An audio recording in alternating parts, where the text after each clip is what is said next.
even if we all die alone. I cried watching a movie once. I was bawling my eyes out. I was on a transcontinental flight, and they were playing I Am Sam about the autistic Sean Penn trying to get his daughter back, and I thought it was Summer of Sam, about that guy who went crazy and murdered all those people. So every scene I watch, I just keep thinking, no, do it, don't take his daughter, he's gonna snap and then he's gonna kill you all. And it's not a bad almost story. It's rare to be such a doofus that you can't spot a switch in the lineup all the way through to the end credits. We've all been tricked, but 2.5 hours tricked?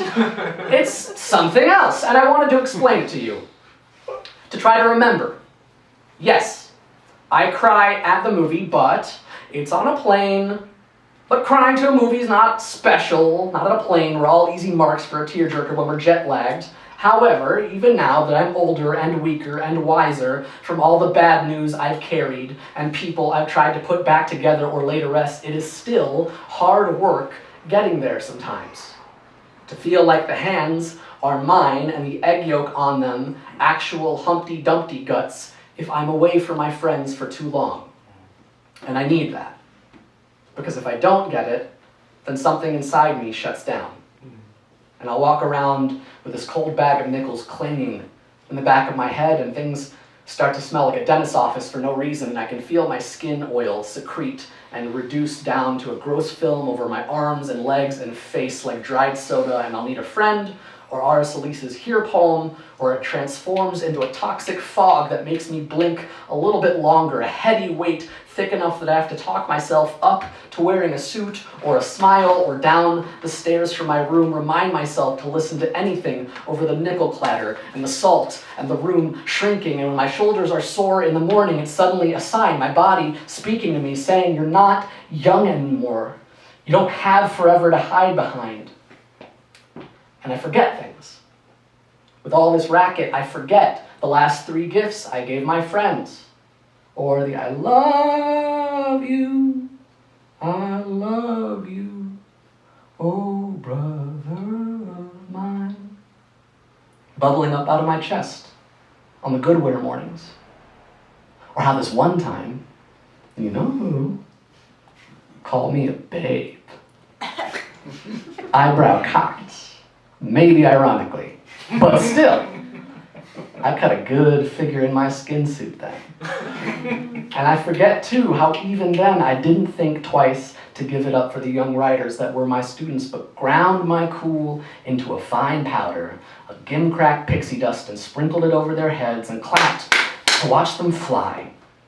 And it's ungrateful to forget how they took off. It's a betrayal when people tell me I did something nice and important for them, and I shrug some polite embarrassment and say I can't quite recall, as if it just happens sometimes, because I know it isn't just manic pixie jackassitude, but a decision I have and do and will continue to make, to be a fool for good and godly reasons. And the thing is, on a plane, there's an exact 5% humidity in the recycled air that over the hours will drain the body of its fluids, and typically, on my flights, I'm surrounded by tycoons, tourists, young parents, and their crying children who cannot clear their ears, their heads of the ever-increasing pressure us grown-ups have grown accustomed to, and so I do not try to connect, to break through. Instead, I try and fail to sleep, to read, to work, because at that moment I'm not in the US or Israel, but the purgatory of travel land, the place of nameless, cramped souls and aisles too small to jump for joy and too full of strangers to risk waking with poetry, a place in which there are no lessons to be learned and no thoughts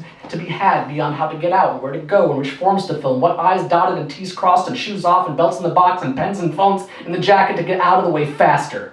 And it was here, watching this movie, no thought of my family or friends in either continent, no thought of the future or the past or myself even, my body, just one more thing I dragged behind my boarding pass. Here, I would be a fool. Yes, but also I would cry. My heart A dog's tail, shameless, at the wrong hint of violence and sure sign of a father and daughter apart would wag.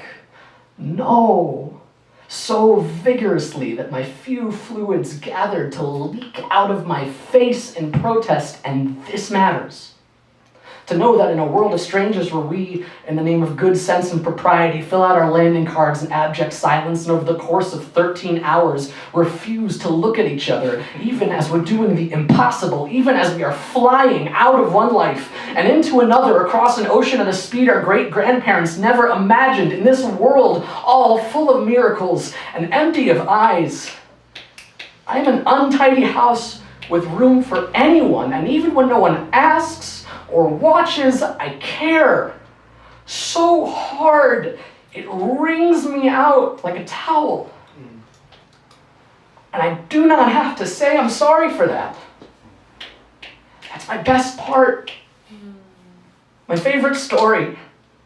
Sean Penn cowers away from his attorney behind a 6-foot wall of paper cranes he's folded himself, practically invisible. He could be anyone. You or me or a serial killer. Still, my heart sees a wall and here's a man croak and wags. And I want to break through the television and take him in my arms and tell him that wall ain't nothing we can't knock down. Because it isn't. Because we can. I want to remember we can. Thank you.